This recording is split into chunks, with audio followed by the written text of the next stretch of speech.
Olá, boa noite. O Ideias da Aldeia de hoje está começando. Eu sou Jorge Henrique e hoje eu tenho o prazer de receber para uma boa conversa a ministra do Meio Ambiente, Marina Silva. Boa noite, Marina. Boa noite, Jorge. Marina, você tem uma história de vida muito bonita que você já contou para o Brasil e para o mundo inteiro. Mas aproveitando esse momento que nós estamos via satélite para o Acre inteiro, chegando para as 22 cidades acrianas, que é uma oportunidade de todo o Acre participar dessa nossa conversa, eu ia te pedir para você contar mais uma vez essa história de que uma menina seringueira chega a ser ministra do Brasil. Bem, primeiro quero também dizer da satisfação de poder estar te concedendo essa entrevista, né? Não vou aqui fazer papo de professora velha, mas fico assim super feliz de ver que aquele menino que eu conheci na 8ª série do SENEC agora está aqui me entrevistando, depois de uma longa caminhada. Bem, acho que boa parte da população conhece um pouco a minha história, né? Mas, como você disse, a gente está entrando aqui através da TV Aldeia no nosso estado inteiro, nos 22 municípios. Isso é inédito, né? É verdade. Conversava ainda há pouco com a Simoninha e estava encantada aqui com esse espaço, com esse esforço que o governo do Jorge está fazendo de integrar o Acre. E isso é muito, muito bom, porque dá unidade para a gente, sabe? Assim, a gente fica bastante animado. E aproveitando a oportunidade da pergunta, minha família, né, veio do Ceará, meu pai, chegou aqui em 1945, com 17 anos, conheceu a minha mãe aqui no Acre, já no Seringal Bagaço, que eles se conheceram, se casaram. Minha mãe tinha 16 anos quando eles se casaram. E tiveram 11 filhos, morreram 3 dos 11 filhos, e tem 8 vivos, sendo que 7 mulheres e um homem, que é meu irmão Arley. E nós tivemos uma vida, enfim, de criança do Seringal, até os meus 6 anos de idade. Nós morávamos no Seringal Bagaço, em 2 colocações, na colocação Breu Velho, depois na colocação Breu Novo, até que meu pai teve a ideia de ir embora daqui para Manaus, vendeu as nossas posses e a gente foi para Manaus. Ficamos lá 5 meses, até que o dinheiro acabou e meu pai resolveu ir para Belém, morar com um tio meu lá no município de Santa Maria, na Travessa do Jeju. Lá nós ficamos 1 ano e 8 meses, foi muito difícil, passamos muita necessidade, até que a minha mãe escreveu uma carta para o nosso patrão, o finado Aprígio, e ele nos mandou buscar de novo de volta, só que meu pai voltou muito endividado, e foi aí que começou a história das meninas seringueiras do Pedro Agostinho. E quando nós chegamos, meu pai devia uma conta muito grande, o dinheiro das passagens, dos utensílios, abriu uma nova colocação, e todo mundo dizia que meu pai era como se fosse um infeliz, porque só tinha filha mulher. Porque meu irmão teve a esperteza de ser um dos mais novos, né? Então, minha mãe um dia chamou a gente e disse: nós vamos mostrar que vocês não são uma coisa ruim na vida do pai de vocês.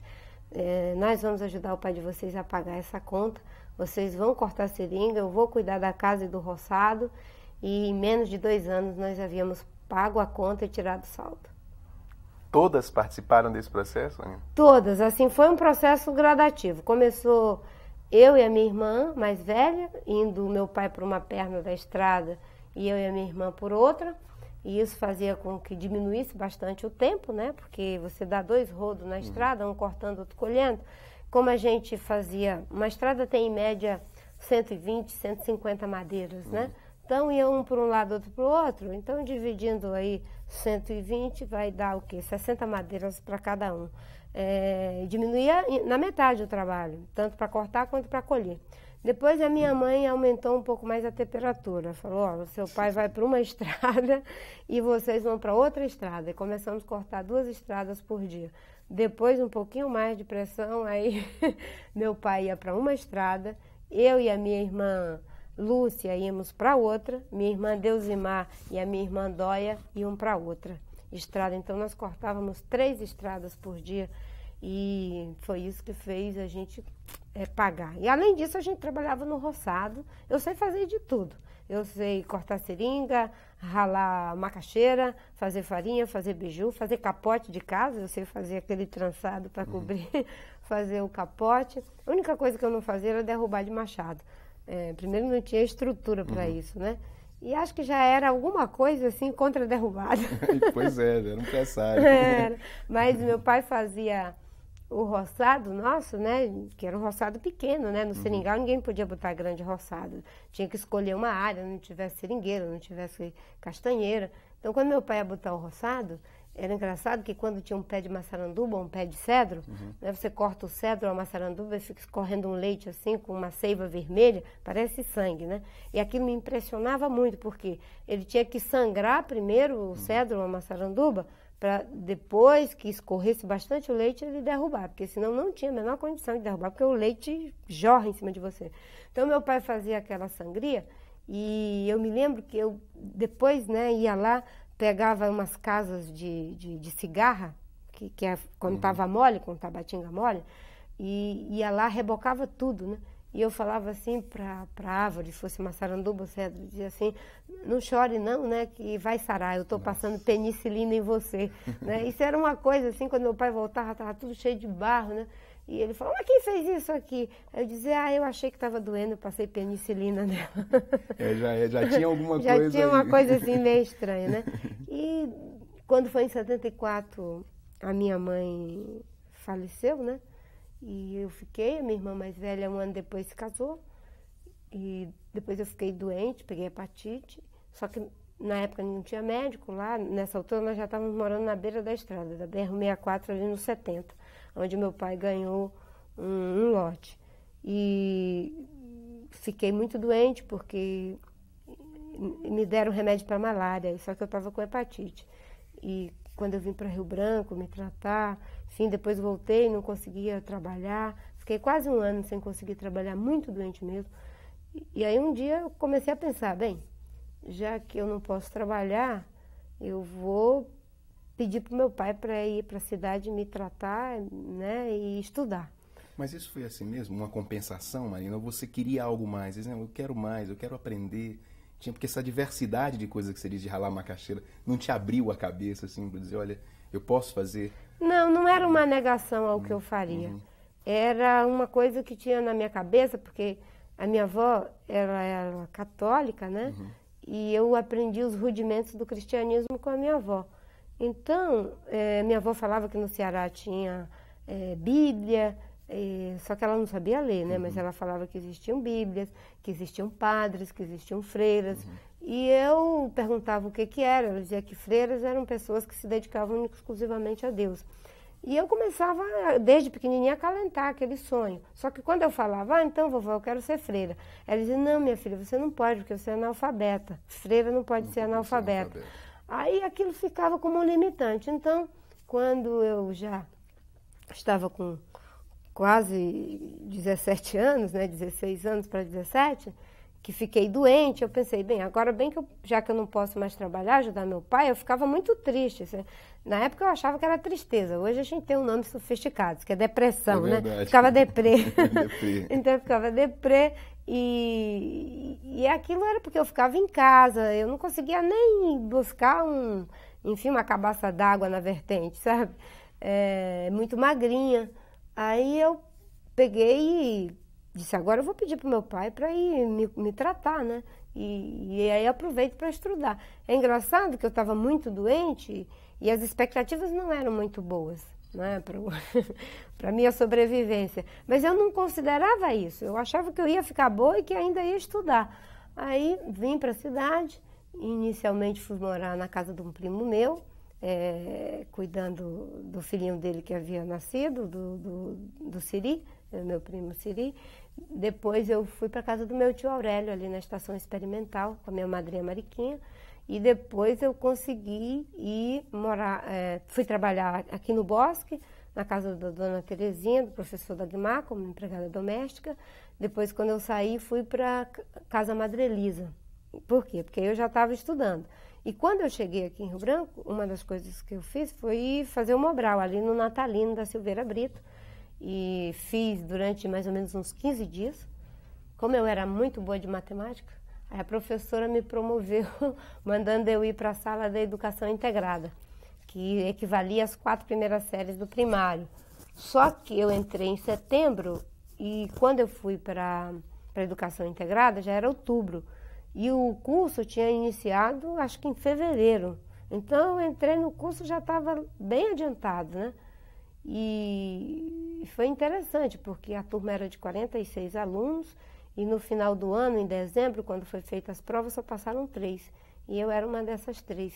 E como eu não sabia ler manuscrito, né? Eu sabia ler só a letra de forma, tinha uma menina, que era a Mara, até ela é cunhada do meu primo Escantoni, que ela ficava na minha frente, ela que ia traduzindo para mim o manuscrito e eu ficava atrás, né? Então tinha muita coisa, assim, quando a professora me chamou a primeira vez na chamada, né? Ela falou, Maria Osmarina, e eu fui lá, né? A senhora me chamou, ela falou, o que foi que você está fazendo aqui? Quando a gente chama é para responder presente, não é para vir na mesa ser abestada, menina. Quer dizer, eu fiquei, assim, muito envergonhada e tal. Depois, quando terminei esse curso, né, que eu passei com 5,5, eu acho que o antigo DESU tem as minhas notas aqui. E eu fui para o Colégio Imaculada Conceição, só que a irmã Firmina achava, a irmã Cláudia, que eu não ia conseguir acompanhar a 5ª série, né? Porque o meu primário não tinha sido feito, bem feito. Aí o professor Lunga, lá da estação, foi lá e disse, olha, se ela não conseguir acompanhar, então a senhora põe ela na 4ª série do primário. Como eu já estava morando lá, né, e eu cuidava da limpeza e tal, aí fui dar uma olhadinha lá no primário e vi que era tudo pequenininho. Eu digo, meu Deus, eu já tinha quase 17 anos, né? Eu vou estudar aqui com esses pequenininhos. Aí tudo bem, a irmã fez o teste na 5ª série, que era uma 5ª série de retardatários, adolescentes, já que, enfim, uns com 16, outros com 17, 18, tinha gente até com mais de 20 anos, né? Não vou citar o nome aqui, que se eles estiverem me assistindo, depois vão me pegar. E quando eu cheguei na turma, enfim, com muito medo, né? Então, meus professores era o Moacir, que é professor de português, o professor Ezi, enfim, a irmã Anacleta, que era professora de religião. Mas, enfim, eu ralei mesmo, foi estudando matemática e português. Então, eu me dedicava muito a essas matérias e, como no colégio tinha uma regra que eu tinha que acordar cedo e dormir cedo. Então, 8h30 eu tinha que estar dormindo, né? Eu tinha que ir para o quarto, né? Terminava o jantar das irmãs e o meu, então eu lavava a louça, limpava a cozinha e tal, e 8h30 eu tinha que estar dormindo. Então, quando eu terminava tudo isso, já era por volta de 7 horas, às vezes 7h30. Então, eu tinha muito pouco tempo para estudar. Aí eu fiz um pecadinho santo, que foi comprar uma libra de vela, assim, e um despertador velho que eu peguei lá do meu pai, e me sentava no chão do meu quarto, na minha cama, botei como é que chama? Uma cartolina preta no Vitoro do meu quarto, que era para a irmã não ver que a luz estava acesa, porque tinha que apagar a luz, né, às 8h30, e sentava no chão e estudava na cama. Eu ia até 2 horas da manhã estudando, quase todo dia. E quando era de manhã cedo, o relógio despertava, eu enrolava numa coberta, estava embaixo do travesseiro para não fazer o barulho, né? Para as freiras não escutarem, né? E ele fazia assim, eu me acordava, ia fazer o café, depois ia para a capela. Eu só sei que quando foi a minha primeira prova, né? Eu tirei uma nota, enfim, alta com o professor Ezi, que era assim o terror dos alunos na matemática, né? E tirei uma boa nota com o Moacir no português, geografia e história foi excelente. E aí a irmã me deixou ficar na 5ª série. Quando eu estava na 6ª série, eu fiz as provas do supletivo do 1º grau, aí passei em todas. Quando eu estava na 8ª série, eu fiz as provas do supletivo do 2º grau e passei. Só que eu decidi que eu não ia fazer logo o vestibular, porque eu achava que ainda não estava preparada. Aí eu comecei aqui no SERB, fazendo o 1º ano básico. Aí eu tinha como colega de aula o Joel, o Palia, enfim, uma turma boa, né? Não vou citar aqui. E quando eu ia fazer o vestibular, no final de 79, né? Aí 9 hepatite. Aí eu perdi o vestibular de 79, perdi o vestibular de 80 e só entrei na faculdade em 81, porque novamente fiquei doente e entrei na universidade em 18º lugar, no curso de História, junto com o Binho, a Quinha, o Montezuma, a Júlia, Santa Fé, uma turma boa do curso de História. Sem dúvida. Marina, você tem uma história de vida realmente muito, muito bonita. Eu vou te pedir um instantinho, porque Ideias da Aldeia vai fazer um breve intervalo, mas volta já já.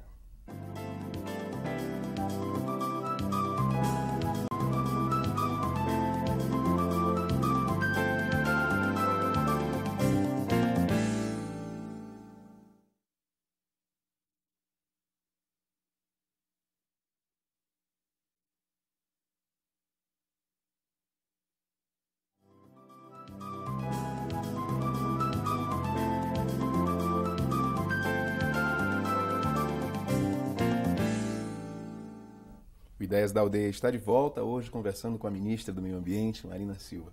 Marina, hoje, nas condições que nós temos hoje, é mais fácil uma menina sair do seringal e ganhar a projeção nacional?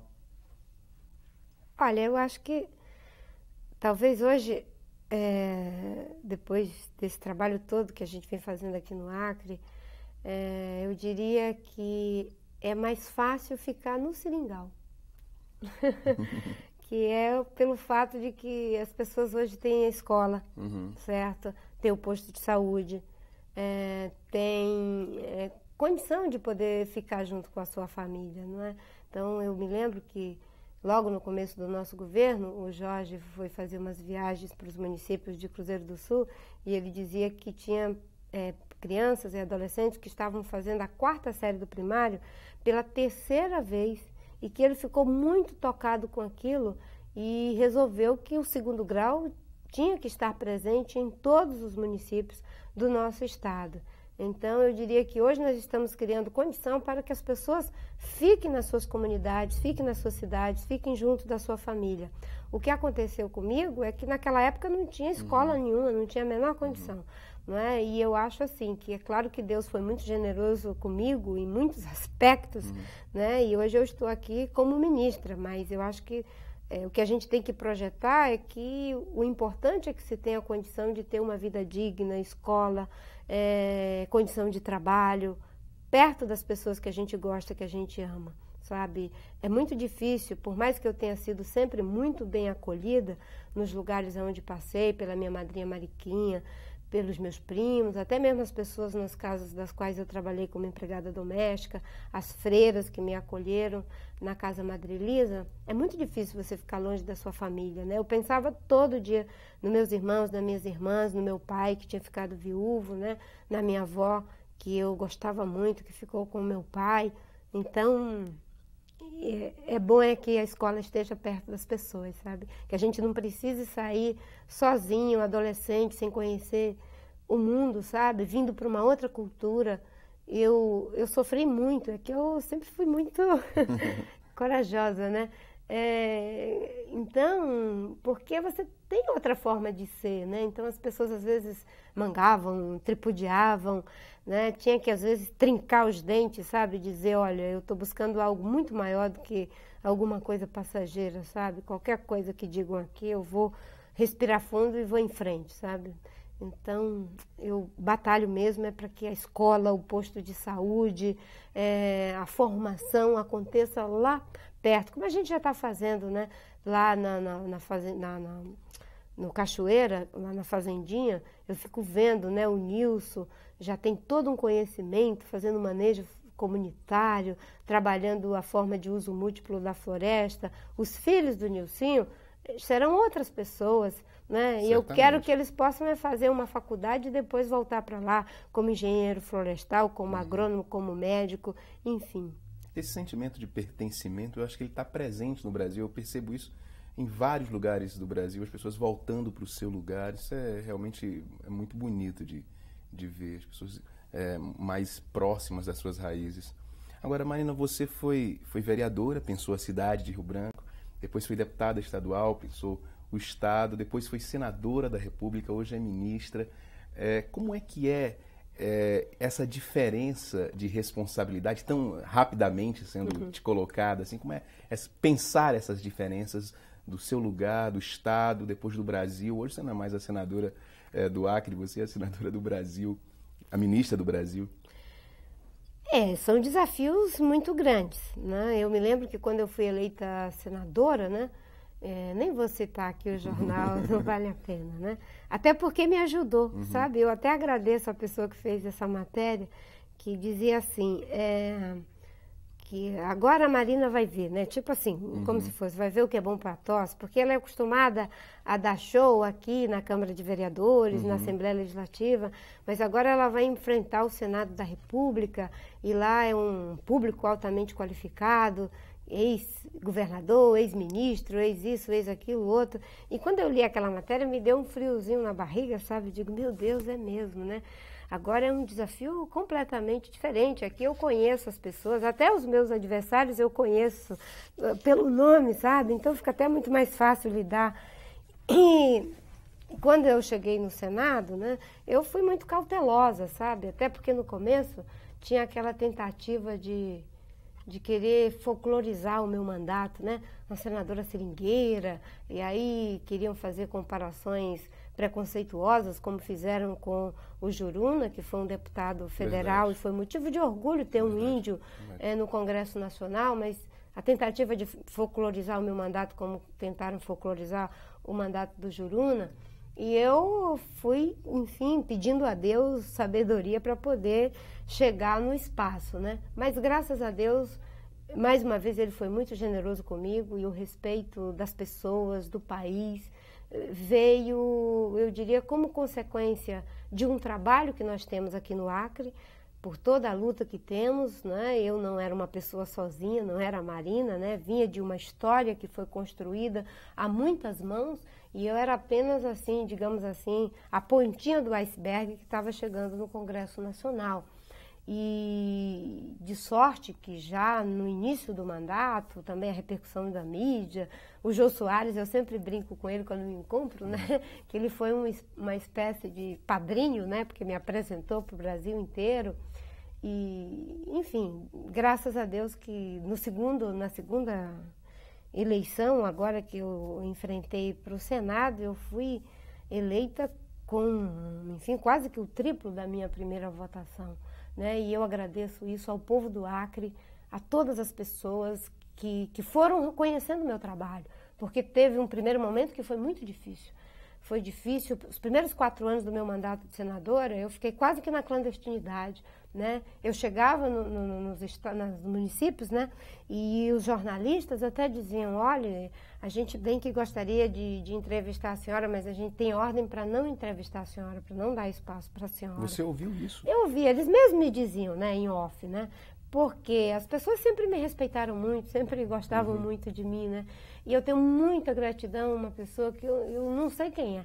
Porque eu brincava com esses meninos que ficam fazendo a iluminação, né? Que eu dizia que eles seguravam o facho elétrico, né? Porque no seringal a gente pescava faxeando, né? Você faz um facho e vai tentar pegar traíra, cará, encandear na beira do garapé. E eu dizia que eles tinham um facho elétrico. E no dia que, quando foi feito o embargo da BR-164, né? Da BR que liga Rio Branco a Cruzeiro do Sul, pelo Ministério Público, então, politicamente, os meus adversários da Frente Popular resolveram dizer que tinha sido eu que tinha feito o embargo da BR, né? E eu não conseguia espaço para dizer que era o Ministério Público e não eu, mas que a estrada estava sendo feita de forma incorreta, porque não tinha o estudo de impacto ambiental. E quando teve uma audiência lá em Brasília para pedir o desembargo da estrada, era com o ministro Krause. E na época quem era o presidente do IBAMA era o Eduardo Martins. E eu ligava para o Krause e para o Eduardo Martins perguntando, escuta, vai ter uma audiência aí para tratar da questão da estrada? Eles diziam, não vai ter. Né? Aí eu perguntei a alguns colegas parlamentares que na época estavam comigo, está marcada alguma audiência para discutir a questão da estrada? Porque eu também quero ir. E eles diziam, não vai ter, não está marcado nada, né? E o Jorge, né, ligava para mim e dizia, olha, você fica atento, porque vai ter, e é possível que as pessoas nem avisem para você, que é para dizer que foi você mesmo que embargou, né? Eu sei que eu fiquei perguntando isso, e quando foi mais ou menos assim por volta de 2 horas da tarde, ou 1h30 da tarde, não me lembro, tocou o telefone do meu gabinete. E eu falei, quem é? E a pessoa falava baixinho, dizia assim, senadora, aqui é um menino daqueles que segura o facho. Eu não posso falar porque eles estão todos aqui e estão numa audiência e combinaram tudo isso para que a única pessoa que não esteja aqui seja a senhora, que é para parecer que foi a senhora mesmo que embargou, né?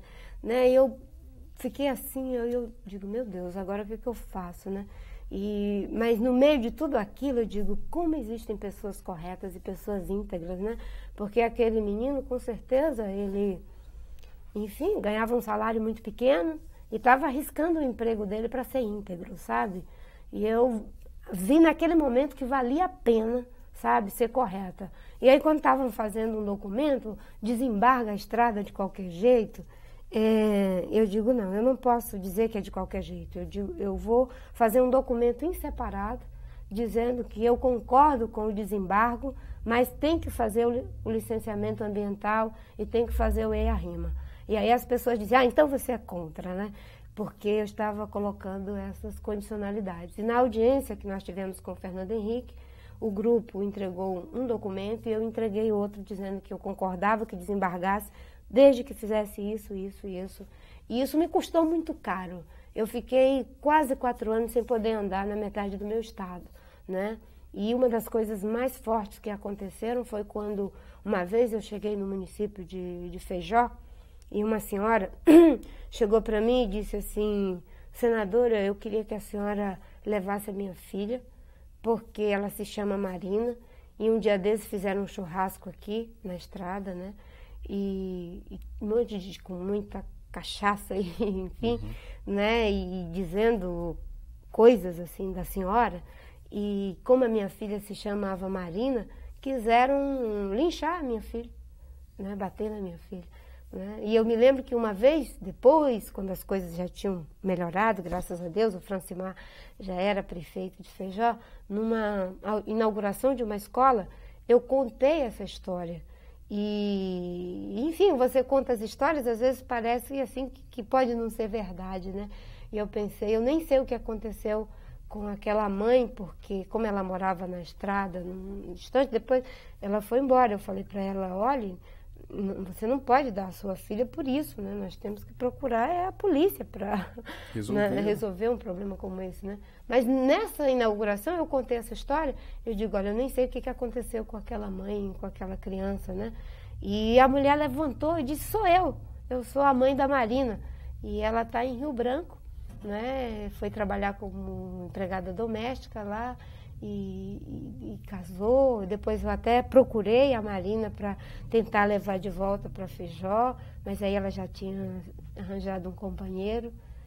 E são histórias assim muito tristes, mas o que eu fiquei, né, é que depois, graças a Deus, isso passou, sabe? As pessoas entenderam que eu não era uma bruxa contra a estrada por ser contra, sabe? De que o que eu estava querendo era que fosse melhor para a população de Cruzeiro do Sul, de Feijó, de Tarauacá, de Mansolínima, mas para todo mundo, sabe? Não só para um grupo, também para os índios, também para os seringueiros, né? E graças a Deus que hoje é tudo muito tranquilo, sabe? E eu, de coração, eu posso te dizer, sabe? Que eu não guardo nenhuma mágoa, nenhum rancor, né, de ninguém, porque eu acho que a história está aí para nos ensinar, sabe? Eu acho que a coerência vale a pena, né? Você não pode trocar a sua coerência, a sua ética por nada desse mundo, sabe? Nem por voto, nem por nada. Existem muitas pessoas que deram a sua vida para ser coerente. O Chico Mendes deu a vida para ser coerente, o Martin Luther King deu a vida para ser coerente, Mandela deu a sua liberdade, mais de 30 anos na cadeia, para ser coerente. E o mundo é dos que são coerentes. A história lembra dos que foram coerentes. Os que foram incoerentes passam e nos ensinam que a incoerência não leva a lugar nenhum. Marina, você apareceu no cenário político como uma revelação muito positiva. Você tinha o respeito, inclusive, dos seus adversários. e começou a defender posições firmes e começou a sofrer pressões já como senadora de Poderosa e depois como ministra. Como é que você lida com esses opostos? Uma hora queridinha da mídia, depois alvo de críticas. Eu acho que é com essa coisa da coerência, sabe, Jorge Henrique? Porque, claro que quando você está apenas no parlamento, colocando ideias, né? Eu me lembro que o senador Josafá Marinho dizia assim, a Marina aqui é uma unanimidade, todos nós concordamos com ela. O problema é quando a gente diz mais, né? Eu ia falando, aí alguém dizia, minha filha, essas ideias são ótimas, são maravilhosas, mas isso não é para agora, mas isso é muito difícil, mas isso, aquilo, outro, né? Então, quando você está falando, fica mais fácil lidar, né? Depois, quando você vai para a prática daquilo que você fala, aí você já ganha um pouco mais de resistência. Mas você tem que ser persistente e estar sempre com o olhar aberto para receber a crítica, vendo aquilo que de fato ela pode te ensinar. Porque você não é dono da verdade 100%. Por exemplo, quando eu cheguei no Ministério do Meio Ambiente, eu me lembro, né? Foi difícil esse momento, Marina? Assim, vou ser ministra, pensar essa coisa? Olha, foi um momento de muita emoção, até porque agora eu posso falar, né? Claro. O Lula, enfim, quando me chamou, né, ele ainda disse, olha, ele insinuou, né? Mas estamos vendo e tal, bababá. E eu, muito tranquilamente, fiquei na minha, porque, enfim, ele que ia fazer as escolhas, né? Só que quando eu estava, uma vez na sessão do plenário, aí eu, de repente, vi um monte de jornalista e todo mundo queria falar comigo. Eu digo, vale-me Deus, o que eu fiz, né? Aí eu olhei assim para o meu assessor, para o João Sassi, e ele fez com o olho assim para mim ir para o gabinete. Eu saí pela porta assim dos fundos, fui para o gabinete, aí um monte de jornalistas vieram em seguida, e era o Lula que tinha anunciado em Nova York que eu e o Palocci íamos ser ministros, né? E foi um momento de muita emoção, sabe? Assim, eu digo, meu Deus, né? Porque eu fiquei lembrando, né? Quantas vezes a gente aqui, nos empates, nas lutas, todo mundo, Dom Moacir, Chico Mendes, Gomecinho, Jorge, todo mundo, tudo que a gente queria era pelo menos ser recebido pelo o fiscal do IBAMA, o gerente do IBAMA, alguém que nos escutasse, né? E de repente eu ia ser a ministra do Meio Ambiente, então eu fiquei passando esse filme e pedindo a Deus que me desse sabedoria, força e me capacitasse, né, para o enfrentamento.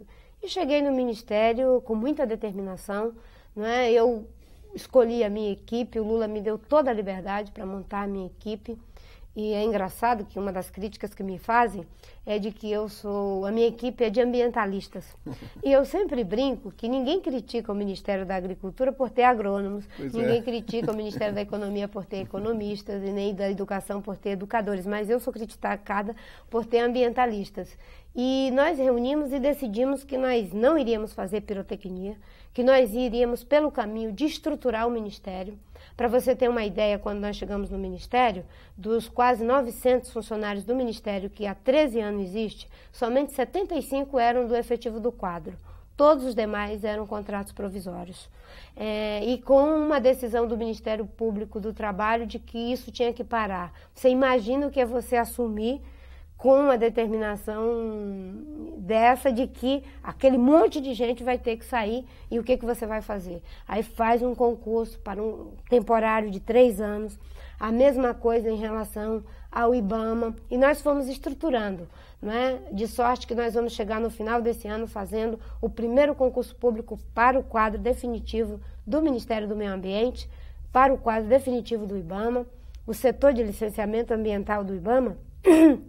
A diretoria de licenciamento contava com 7 pessoas do quadro efetivo para o licenciamento do país inteiro de petróleo, energia, gás, transporte. E um passivo só na parte do setor elétrico de 45 empreendimentos durante o período do apagão que tiveram concessões e licenças bastante complicadas do ponto de vista social e do ponto de vista ambiental. E esse passivo todo nós decidimos, com a equipe, eu falei, nós vamos tratar isso de forma correta, estruturante. É importante o crescimento do país, mas nós não vamos fazer pirotecnia. Todo mundo aqui é velho convertido, não precisa sair com uma melancia verde na cabeça para dizer que é ambientalista. Nós vamos mesmo é trabalhar. E começamos a trabalhar, traçamos as diretrizes do Ministério, que é do desenvolvimento sustentável, da política ambiental integrada, do fortalecimento do Sistema Nacional de Meio Ambiente e da política do controle da participação social. E a política ambiental integrada eu tenho que agradecer muito ao meu companheiro Lula e ao meu companheiro José Disseu, porque eles me ajudaram a pilotar essa política. Não é fácil você colocar 15 ministérios para discutir um plano de combate ao desmatamento, quando isso era jogado nas costas apenas do Ministério do Meio Ambiente. Não é fácil você colocar o Ministério do Transporte com o Ministério do Meio Ambiente para discutir como é que vai ser feito o licenciamento para uma rodovia. Não é fácil você colocar os técnicos que a vida toda trabalharam a ideia da transposição do São Francisco como um programa apenas de engenharia e dizer, não, agora nós vamos sentar e vai discutir Ministério da Integração, Ministério do Meio Ambiente, Ministério do Desenvolvimento Agrário, de Minas e Energia e assim por diante.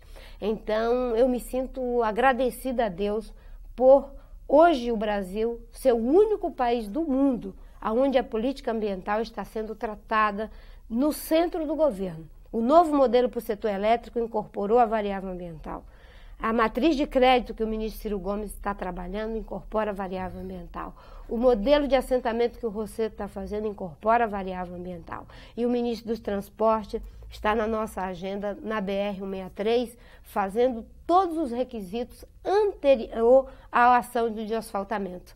Então, eu só posso dizer que o desafio é grande, às vezes as críticas são justas em alguns aspectos, porque o Ministério estava desestruturado e as pessoas tinham pressa, mas uma boa parte dela tem um confronto político também.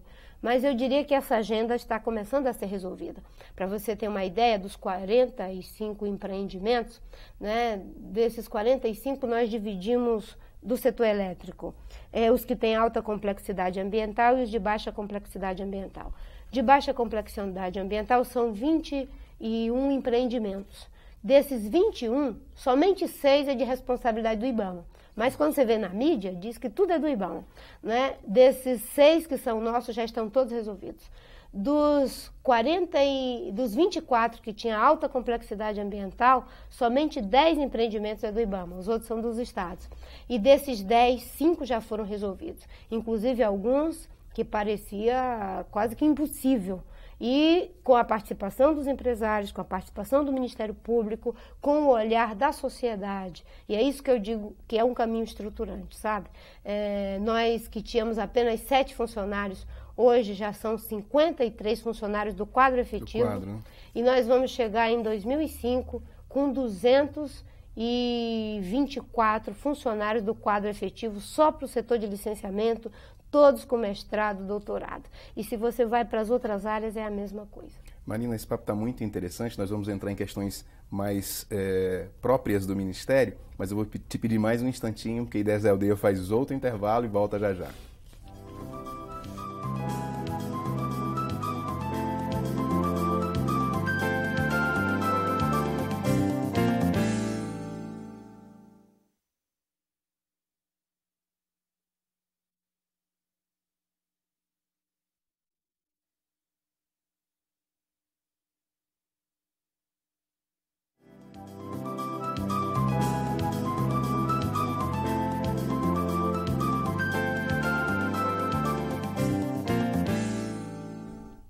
Ideias da Aldeia está de volta, conversando com a ministra Marina Silva.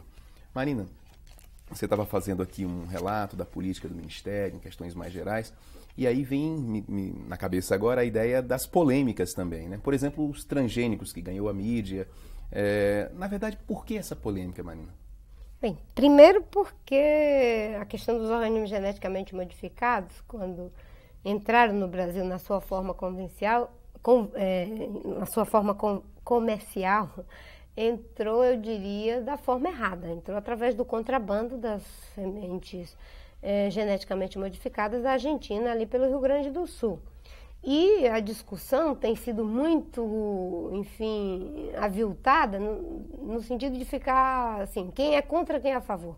Não se trata de quem é contra ou a favor de transgênico. Trata-se de uma lei que possibilite salvaguardar os interesses dos consumidores, dos pesquisadores e dos produtores. O que isso significa?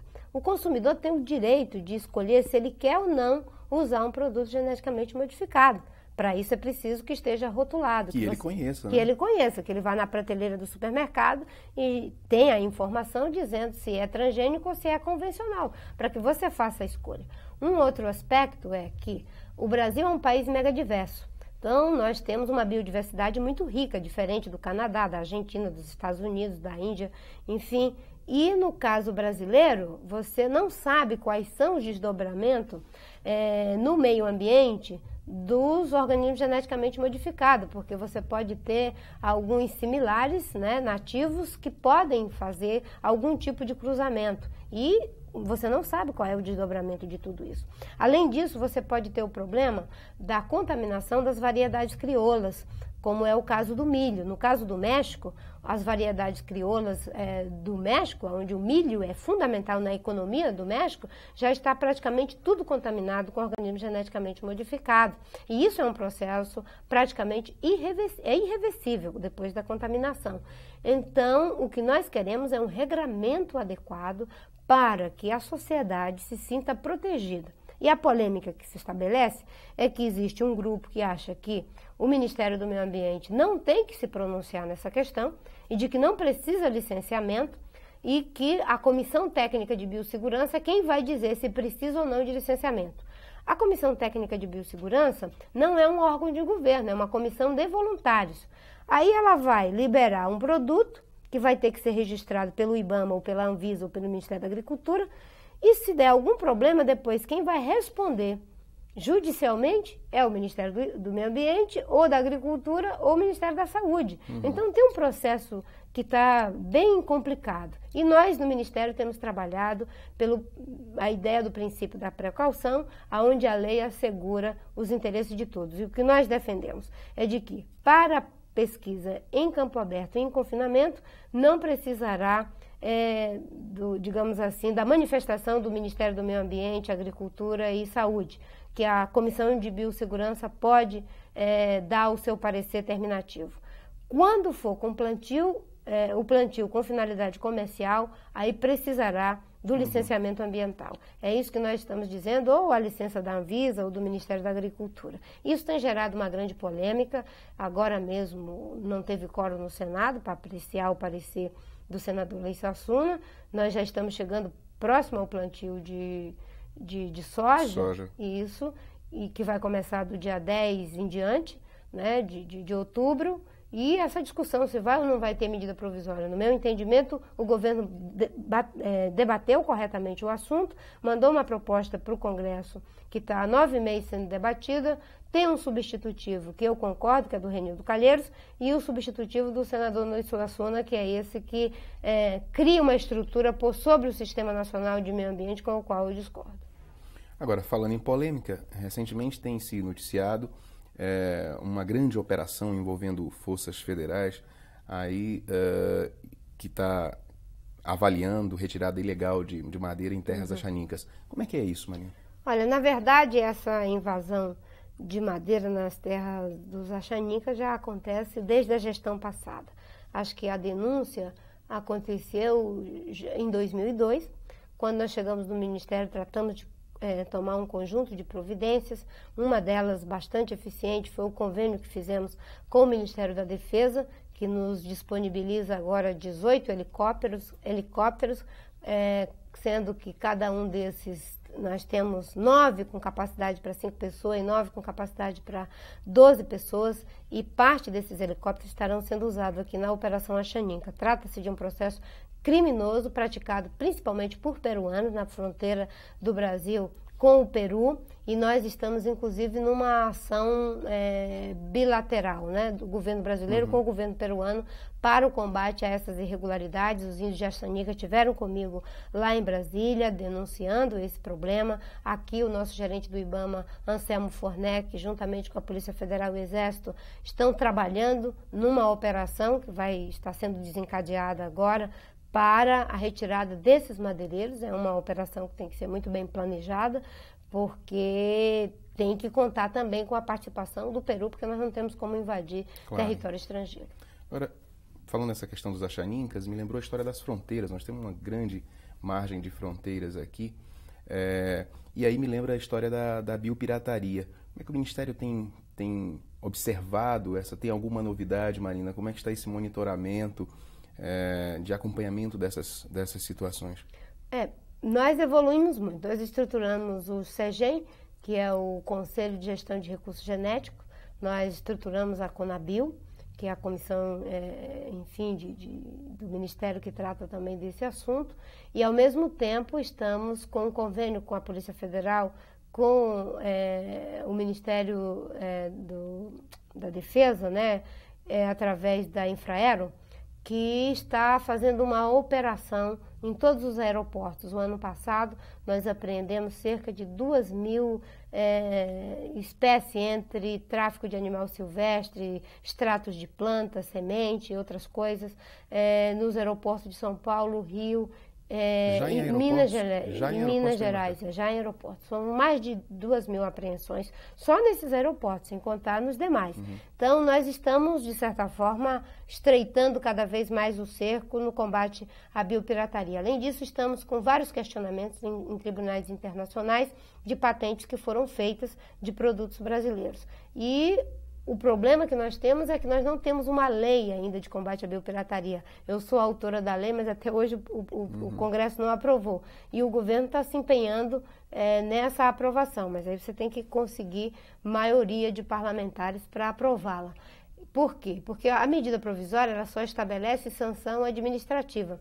Ela não pode estabelecer penalidades, né? Sanção penal. E uma lei que não tem dentes, não tem unha, aí fica quase que inócua, porque você faz a apreensão, mas você não tem como punir as pessoas que são contraventores do ponto de vista da ausência de uma legislação correta, a menos quando se enquadra em crimes ambientais, como é o caso na lei de crimes ambientais, como é o caso do tráfico de animal silvestre. Essa questão da patente é um absurdo, né? Porque de repente alguém resolve patentear, por exemplo, como foi o caso do cupuaçu no Japão. E fica assim, não, agora a marca é nossa. Mas isso a gente conseguiu reverter, né? Eu diria, o Brasil conseguiu reverter, a comunidade internacional se mobilizou também, criaram um grande constrangimento e eles devolveram a patente. Mas nós temos outras patentes, como é o caso da pedra úmica, do Cunani, que é dos índios Iapixuna, de Roraima, com a Guiana Inglesa, que foi patenteado por um pesquisador inglês chamado Konrad Gorinsky, e essa patente nós estamos questionando na Justiça, além de outras tantas que estão sendo patenteadas nos Estados Unidos e na Europa. Marina, agora, pensando o Acre, na realidade você é ministra do Brasil, tem que se preocupar com o Acre, com a Amazônia, enfim, com o Centro-Oeste, com o Sul, o país inteiro. Mas para cá, como é que você está vendo esse momento que o Acre vive? No seu gabinete, por exemplo, onde é que está o lugar do Acre no seu coração e na sua administração? Bem, o Acre faz parte da vida do Ministério do Meio Ambiente, porque as boas experiências que o Ministério apoia, elas estão, digamos assim, na sua maior parte, com todo respeito pelos demais estados, aqui no estado do Acre. E isso não é uma realidade que foi criada por mim, por ser o meu estado, é porque, de fato, o Acre já tinha essa aceitação, né, dentro do Ministério. E o que nós fizemos foi ampliar, não é, esses esforços. Nós estamos hoje com alguns programas que são inovadores, como é o caso do Proambiente, em que nós estamos trabalhando em parceria com várias prefeituras, são mais de R$600 mil com prefeituras, para ajudar os pequenos agricultores a cuidarem adequadamente das suas colônias, no que concerne às matas ciliares, no que concerne a evitar a destruição das nascentes, no que concerne à recuperação de área degradada, a não ter que usar o fogo. Então, é um trabalho amplo com vários municípios, principalmente aqui do Vale do Acre. Temos outros programas, como é o caso do agroextrativismo, que trabalha com cerca de 65 comunidades, entre associações, sindicatos, cooperativas, em apoio às atividades produtivas, manejo comunitário de madeira, a questão da castanha, da borracha, enfim, são vários programas. Esse programa, o programa do Fundo Nacional de Meio Ambiente, também temos aqui. Enfim, tem uma série de ações que estão sendo feitas e que beneficiam muito, né, as comunidades locais. Agora, isso são ações que são feitas também para toda a região amazônica. E como você tem que cuidar do Brasil inteiro, como você diz, eu não tenho como ficar aqui, né, dizendo, olha, estão fazendo isso, estão fazendo aquilo outro. Até porque eu acredito muito naquilo que você faz de forma despretensiosa, sabe? Sem que ficar querendo faturar em cima do que foi feito. Mas as comunidades sabem que a gente está trabalhando e nós agora estamos com o programa, né, que o Ministério apoia dos negócios sustentáveis, né, que é a estruturação da agência de negócio aqui no estado do Acre, né, para que os empreendimentos que têm qualidade social, ambiental dos nossos produtos possam alcançar mercado dentro, né, do Brasil, mas também fora do Brasil. E ao todo, né, de 2003 para cá, nós já investimos cerca de 7 milhões e 500 mil reais aqui no estado do Acre. Nós estamos criando novas modalidades de assentamento junto com o INCRA. Aqui o Anselmo e o Cardoso têm feito uma parceria muito interessante, né, nesse trabalho conjunto, e com a parceria do governo do estado, né, que, digamos assim, tem um programa de desenvolvimento sustentável. A diferença é que no Acre, quando você aporta os apoios do governo federal, você já tem todo um programa que foi construído, desenhado, e fica muito mais fácil. Então, não é apenas uma ação pontual. Nós estamos falando dos sistemas agroflorestais, então já é uma ação de governo. Nós estamos falando dos assentamentos florestais, já é uma ação de governo. Então, você não está apenas jogando uma gotinha no oceano, você está estruturando algo que é maior. Além disso, o Programa Nacional de Florestas, que nós estamos apoiando o governo do estado com capacitação, treinamento, enfim, para que se tenha aquilo que nós chamamos do manejo sustentável das nossas florestas, que se possa usar com sabedoria os nossos recursos naturais sem destruir a nossa floresta, gerando emprego, gerando renda e colocando na legalidade os investidores, né? E eu sempre converso com algumas pessoas que nós temos os dois extremos da questão. Nós temos de um lado a ilegalidade renitente no setor florestal, que quer explorar de qualquer jeito. Temos, de outro lado, uma vanguarda que está fazendo com manejo, com certificação, processando matéria-prima da forma correta, e no meio uma grande quantidade de pessoas que fica de um lado para o outro. E nós temos que disputar essas pessoas para a legalidade. E aqueles que querem fazer a ilegalidade, nós temos que usar a lei como forma de coibi-los. Mas nós temos que ter uma regra de transição. E o Programa Nacional de Florestas cria essa regra de transição. Temos também uma parceria no Plano de Combate ao Desmatamento, aqui com o secretário Edgar, o Anselmo Fornec, e aqui no Acre as operações têm funcionado muito bem, graças ao esforço da Polícia Federal, do Exército, do Governo do Estado, do IBAMA, e o Programa Nacional de Combate ao Desmatamento é uma força-tarefa gigantesca, em que no ano passado, com condições bastante complicadas ainda, porque nós estávamos chegando, não tínhamos as aeronaves. Só para você ter uma ideia, a gente tinha 5 helicópteros, né, que eram contratados de uma empresa, cada um deles com capacidade para apenas 5 pessoas. Né? Então, no programa de combate ao desmatamento, nós vimos uma operação ampla, montando 19 bases de operação na Amazônia, 10 já estão implementadas, uma delas é aqui no Acre, e essas operações, esse ano, se Deus quiser, já começarão a fazer a diferença. De 2001 para 2002, o ritmo do desmatamento crescia na ordem de 28%. De 2002 para 2003, que já foi no nosso governo, caiu para 2%, de 28% para 2%. E esse ano nós queremos mais do que zerar esse ritmo. Nós queremos interferir, ainda que minimamente, já na queda do desmatamento. E no ano que vem, se Deus quiser, aí sim nós teremos todas as condições, porque as bases já estão montadas, os recursos já estão no orçamento, né? São 63 milhões só para as ações de combate ao desmatamento, e o convênio com o Ministério da Defesa nos dá uma capacidade muito grande em termos de logística.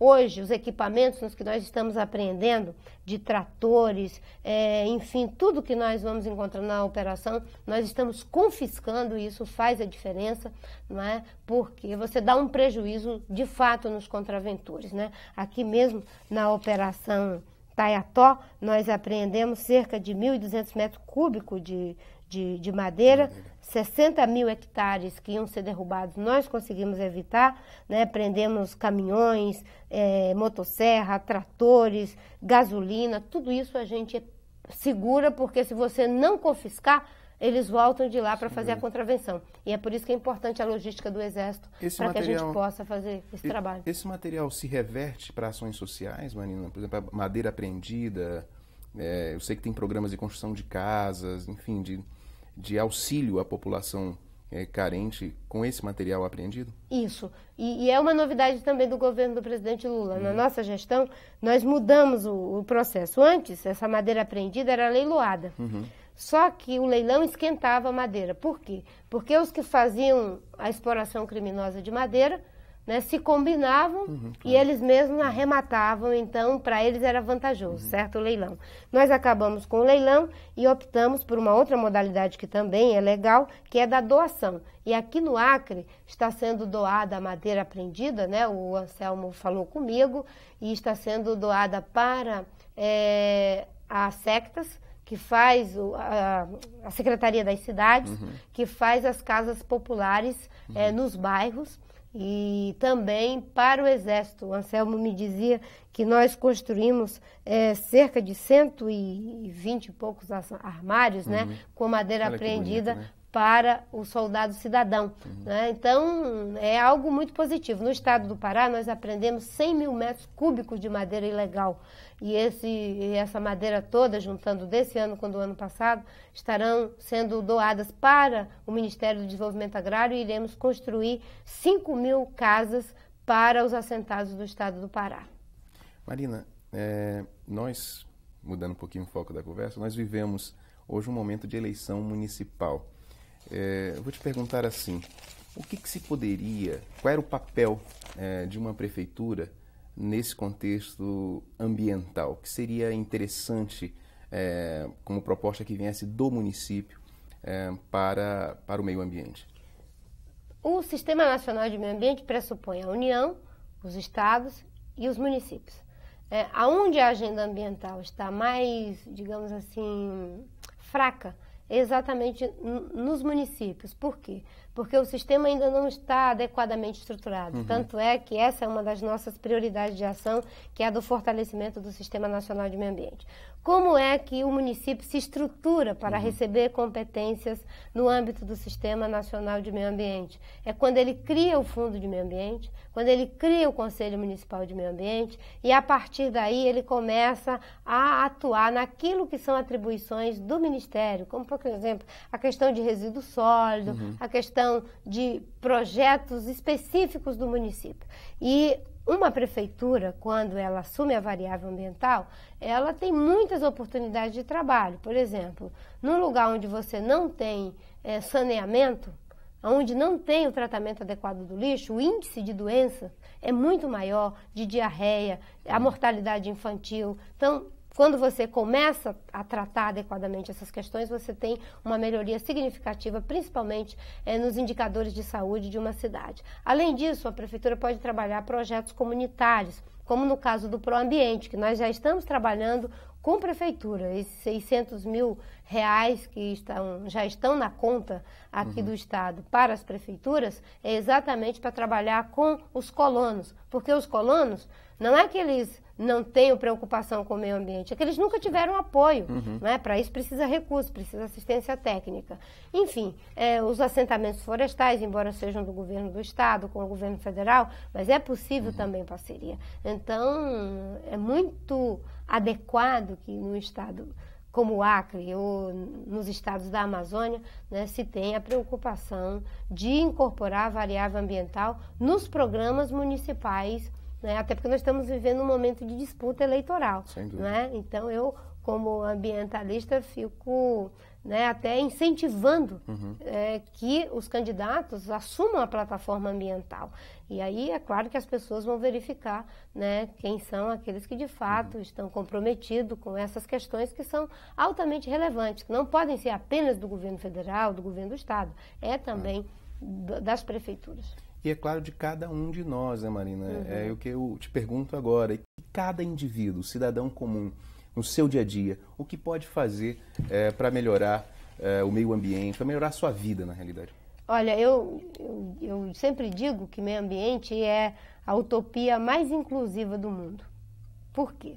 Porque um dia desse eu estava assim, observando um mendigo sentado na parada de ônibus e ele acabou de comer uma quentinha e embolou assim na mão, né? E foi até o lixo e jogou.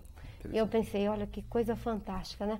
Uma pessoa que está completamente despossuída de qualquer condição de vida, né? Tem o cuidado com o meio ambiente, está cuidando do meio ambiente quando ele coloca o seu lixo no lugar certo. E muitas vezes você tem tanto e não faz nada, né? Mas meio ambiente, todos nós acabamos.